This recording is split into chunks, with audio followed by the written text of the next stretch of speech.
how have the central bankers, this is my last slide because my 12 minutes are just up, have reacted to the truth coming out? They admit that they've been telling porkies, and now they propose to increase their power. So central bankers belatedly admit, oh, now that you've mentioned it, yes, banks create the money supply. So let's abolish that now. And also, by the way, let's abolish cash.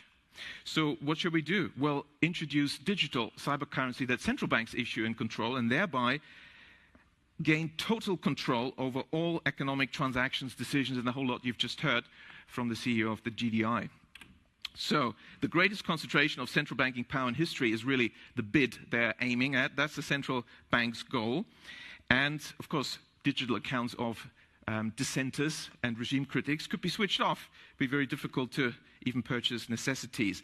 So this is an Orwellian dystopia of total control, the end of any freedoms. That's really what central banks are aiming at. Several central banks have, like the Bank of England, already prepared their microchip implant, RFID chip, to be implanted under your skin. And why is there sudden discussion about universal basic income from all the grassroots and inverted commas movements and billionaires?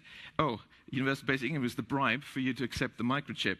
The overarching trend of the 20th century is concentration of power in the hands of the few. That's what we have to keep in mind. We have to work against this.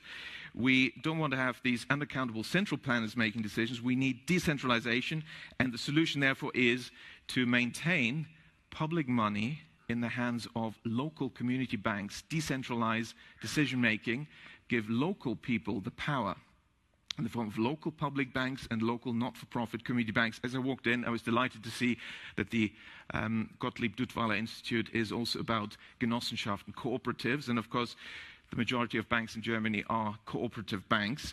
And that's really what we need. So